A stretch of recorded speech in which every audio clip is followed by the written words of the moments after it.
අමතක වෙලා නිකන් සිහි විකල් වෙලා ඊයේ ඉපදිලා වගේ ඇවිල්ලා මේ පාර්ලිමේන්තුවේ කතා කරන්න දෙන්න බෑ මේ මිනිස්සුන්ට. මොන හයියක්ද මෙතන වෙලා ඒගොල්ලෝ දුගී බව ගැන කතා කරන්නේ? මොන හයියක්ද ඒගොල්ලෝ මෙතන වෙලා නීති ආධිපත්‍යය ගැන කතා කරන්නේ? කවුද ඒගොල්ලන්ට ඒ සදාචාරය අයිතිය ලබා දුන්නේ? කවුද ඒගොල්ලන්ට දුන්නේ ඒක? පාර්ලිමේන්තුවේ ආයෙ වෙලා ඉපදෙන්න බෑ රාමල් රාජපක්ෂට. රාජපක්ෂ මන්ත්‍රීතුමා බොහොම මේ මම දන්නේ එතුමා මේ දවස්වල හරි සරලට කතා කරනවා මොනව වෙලාද දන්නේ නැහැ. නමුත් රාමල් රාජපක්ෂ මන්ත්‍රීතුමා ඉඳගෙන කියනවා අපේ රටේ දුගී භාවය වැඩි වෙලාලු මේ අවුරුද්ද තුල. ඇත්තටම අපි දැනගන්න කැමති එතුමා කුමන වාර්තාවක් මත පදනම් වෙලාද මේක කියන්නේ කියන එක. ලංකාවේ දුගී බව කියන එක අවසාන වතාවට ගණනය කරලා තියෙන්නේ 2019 අවුරුද්දේ ජනහා සංඛ්‍යා ලේඛන දෙපාර්තමේන්තුව විසින්. ඊට පසුව ජනහා සංඛ්‍යා ලේඛන දෙපාර්තමේන්තුව විසින් කරන ලද සංගණනයේ තොරතුරු තවම නිල වශයෙන් පබ්ලිෂ් කරලා නැහැ දුගී බව සම්බන්ධයෙන් අප දැනුවත් පරිදි. ඒකද නාමල් රාජපක්ෂ මන්ත්‍රීතුමා ගාව මොකක් හරි වාර්තාවක් තියෙනවා නම් මේ දුගී බව වැඩි වුණා කියලා කියන්න අපි කැමතියි එතුමා ඒ වාර්තාව සභාගත කරනවා නම් අපිට දැනගන්න මොකද්ද එහෙම නැත්නම් මෙතන ඇවිල්ලා නිකන් දුගී බව වැඩි වෙලා තියෙනවා 30ක් එතුමා කියන ආකාරයට ලංකාවේ දුගී බව 25ක් 30ක් අතරලු 25ක් 30ක් අතර දුගී බව ගණනය කරන්නේ නැහැ නේ මන්ත්‍රීතුමීනේ එක්ක 25යි එක්ක 30යි එහෙම තමයි දුගී බව ගණනය කරන්නේ. නේද? එතුමා නිශ්චිත වශයෙන් මේ සභාවට කරුණු ප්‍රකාශ කරන්නට ඕනේ මොකක්ද මේ වාර්තාව අපිට දැනගන්නට අවශ්‍යයි. අපි දන්න තරමින් අපි දැනුවත් පරිදි තියෙන්නේ ලෝක බැංකුව විසින් ලබා දීලා තියෙන අවසාන වශයෙන් මේ ගැන අප්ඩේටඩ් වාර්තාවක්. ඒ අනුව 24ක මට්ටමේ තිබිච්ච දුගී බව 22ක දක්වා අඩුවීමක් තමයි ලංකාවේ දුගී බව සම්බන්ධයෙන් තියෙන අලුත්ම තොරතුරු වල තියෙන්නේ. ඒ වගේම අපි මතක් කරගන්නට ඕන 2019 දී 14ක මට්ටමේ තිබිච්ච දුගී බව 25ක් දක්වා කඩා වැටුනේ 2022 අවුරුද්දේ නිශ්චිත වශයෙන්. ආර්ථික අර්බුදය සහ බංකොලොත් භාවය හමුවේ තමයි ලංකාවේ දුගී බව කියන එක මේ තරම් බරපතල තත්ත්වයක් බවට පත් වෙන්නේ. මේක ලංකාවේ සාමාන්‍ය තත්ත්වය නෙවෙයි. මේක ලංකාවේ සාමාන්‍ය තත්ත්වය නෙවෙයි. නාමල් රාජපක්ෂ මන්ත්‍රීතුමා සහ එතුමාගේ පවුලේ මාමවරු බාපවරු පියවරු ඔක්කොම කරපු ආණ්ඩුව තමයි 2022 අවුරුද්දේදී ලංකාව මේ දුගී බවට ඇදලා දාන්නේ. අපේ රජය මේ වෙනකොට කටයුතු කරන්නේ ඒ දුගී බවෙන් ජනතාව ගලවා ගැනීමේ වැඩසටහනක් තුලයි. ඒ අනුව තමයි අපි ප්‍රජාශක්ති වැඩසටහන ප්‍රජාශක්ති ව්‍යාපාරයේ රට තුරාම අපි මේ වෙනකොට පටන් අරගෙන තියෙන්නේ. හැම කොට්ටාශයකම හැම ගමකම ඉන්න දුගී ජනතාවෙන් මුදවා ගන්න එක තමයි මේ රජයේ වැඩසටහන. ජනතාව දුගී කරපු එක තමයි නාමල් රාජපක්ෂ මන්ත්‍රීතුමාගේ පක්ෂය සහ ඔහුගේ පවුලේ ඒ ආණ්ඩුවේ තිබිච්ච වැඩසටහන. අපි ඒක මේ වෙලාවේ මතක් කරගන්නට අවශ්‍යයි. මේ අමතක වෙලා නිකන් සිහි විකල් වෙලා ඊයේ ඉපදිලා වගේ ඇවිල්ලා මේ පාර්ලිමේන්තුවේ කතා කරන්න දෙන්න බෑ මේ මිනිස්සුන්ට. මොන හයියක්ද මෙතන වෙලා ඒගොල්ලෝ දුගී බව ගැන කතා කරන්නේ? මොන හයියක්ද ඒගොල්ලෝ මෙතන වෙලා නීති ආධිපත්‍යය ගැන කතා කරන්නේ? ත්‍රස්තවාද වලක් මේ පනත ගැන කතා කරන්නේ? කවුද ඒගොල්ලන්ට ඒ සදාචාරය අයිතිය ලබා දුන්නේ? කවුද ඒගොල්ලන්ට දුන්නේ ඒක?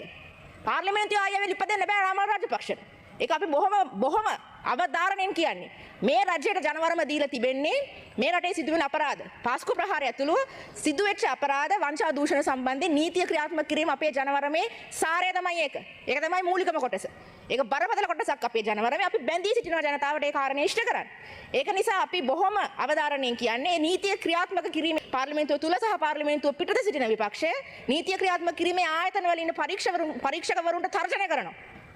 ශානිය රවි සෙනවිරත්න මහත්මයාට රංග දිසානායක මහත්මයාට ඒ වෙනකොට නීතිපති දෙපාර්තමේන්තුවේ දිලීප පීරිස් මහත්මයා ඉතාම නරක ආකාරයට මාධ්‍ය තුල සමාජ මාධ්‍ය තුල මේ ප්‍රහාරයට ලක් කරනවා. ප්‍රසිද්ධිය කියන ඔයගොල්ලන්ටත් ඉන්න වෙන්නේ මීයෝ කන තැන්වල ඔයගොල්ලන්ටත් සිද්ධ වෙන්නේ වද වේදන. කවුද මේගොල්ලෝ මේවා කියන්නේ? කවුද මේගොල්ලන්ට මේ අයිතිය ලබා දුන්නේ? අපිට වගකීමක් තියෙනවා මේ පරීක්ෂණ කරන නිලධාරීන් ඔවුන්ගේ ආරක්ෂාව මේ සියල්ල වෙනුවෙන් තමයි රජය පෙනී සිටින්නේ. අපි මේ පරීක්ෂණ අවසන් කරන්නේ මේවට යුක්තිය ගේන්නේ සියල්ලම වෙනුවෙන් විඳිතයින් වෙනුවෙන් මේව පරීක්ෂණ කරන මිනිස්සු වෙනුවෙන් මේ රට කෑලි වලට මේ සමාජයේ කෑලි වලට කැඩුවා පාස්කු ප්‍රහාරය නිසා.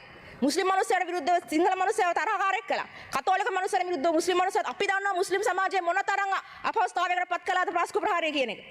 මොනතරම් අපහසුතාවයකට පත් කළාද? කිසිම හේතුවක් නැතුව දේශපාලන බලය වෙනුවෙන් ඒ කරපු දේවල් වලට යුක්ති ඉෂ්ට කරන්න අවශ්‍යයි. ඒක අපි යුක්ති ඉෂ්ට කරනකම් මේ මහතුරුන්ට තියෙන්නේ කරුණාකරලා හටගන්න බලාගෙන ඉන්න. වෙන කරන්න දෙයක් ඕගොල්ලන්ට නැහැ. ඕගොල්ලන්ට කියන්න දේවල් ඉතුරු වෙලත් නැහැ. කරන්න දේවල් ඉතුරු වෙලත් නැහැ. යුක්ති ඉෂ්ට කිරීමේ කාර්යය අපි ඉෂ්ට කරනවා. ඒ සම්බන්ධයෙන් ඔබතුමන්ලා බලාගෙන ඉන්න. වෙලාව ආවම ඇවිල්ලා කට උත්තර දෙන්න. වෙලාව ආවම උසාවියට එන්න. එච්චරයි අපිට කියන්න තියෙන්නේ. වෙන දෙයක් නැහැ. වෙන දෙයක් ඕගොල්ලන්ට කරන්න දෙයක් නැහැ. මතක් කරගන්න ඕනේ. මේක මේ දැන් අර ඇම්නීෂියා මේ හැදිච්ච තත්ත්වයක් වෙලා තියෙන්නේ. ඒගොල්ලෝ මතක නැහැ ඉතිහාසය. ඒගොල්ලෝ මතක නැහැ මොකක්ද උනේ කියලා. මේ සහනාධාර සම්බන්ධයෙන් රජයේ ආර්ථික මේලාවේ ලංකාවේ ජනතාව ආර්ථික වශයෙන් යම් අපහසු මට්ටමකට පත් වෙලා තියෙනවා. අපි දන්නවා ඒක ආර්ථිකයේ යම් පීඩනයකට ලක් වෙලා තියෙනවා. මොකද ගෝලීය වශයෙන් ඇති වෙලා තියෙන යුද්ධමය තත්ත්වයක් නිසාවෙන්. වෙන කාරණයක් නිසා වෙන්නේ මේ ගෝලිමේ වශයෙන් ඇතිවලා තියෙන උදමේ තත්ත්වයක් හින්දා තමයි අපේ රටේ තෙල් මිල ඉහළ යාම, එතකොට බල ශක්තිය මිල ඉහළ යාම, ඒ වගේම මේ අපේ රටේ ගොඩක් භාණ්ඩ ආනයනය කළ පරිභෝජනය කරනවා. ආනයනය කළ පරිභෝජනය කිරීම හේතුවෙන් තමයි ගොඩක් වෙලාවට භාණ්ඩ මිල ඉහළ යාම පවා සිදු වෙන. ඒක රජය දැනුවත්. ඒක ගැන අපිට අවබෝධයක් තියෙනවා. ඒක පාලනය කරගැනීමේ ක්‍රියාමාර්ගවලත් රජය මේ වෙනකොට යෙදලා ඉන්නවා. ඒ වගේම විපක්ෂ නායකතුමා හැමදාම මතක් කරනවා භාණ්ඩාගාරය පිරලා තියෙනවා, භාණ්ඩාගාරය පිරලා තියෙනවා, මොකක්ද ඒකෙන් කරන්න කියලා. භාණ්ඩාගාරය පුරවගත්ත හින්දා තමයි අපි මේක හැමදාම මතක් කරනවා.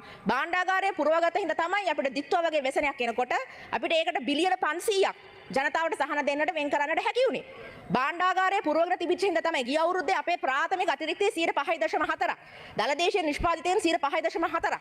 එතකොට එවැනි අතිරික්තයක් භාණ්ඩාගාරයේ තියෙන හින්දා තමයි මේ අවුරුද්දේ අපිට බලශක්ති අර්බුදයක් එනකොට රජයට මැදිහත් වෙලා ගොවියට, දීවරයට, දුගී ජනතාවට, පොදු ජනතාවට සහන ලබා දෙන්නට හැකියාවක් තියෙනවා. හොඳින් බැලුවොත් අපිට පේනවා ගිය අවුරුද්දේ අපි පුරවකථනය කළා ජාත්‍යන්තර මූල අරමුදලේ අපේක්ෂාවක් තිබුණා මේ අවුරුද්දේ 2.3ක අතිරික්තයක් පවත්වාගෙන යාමට.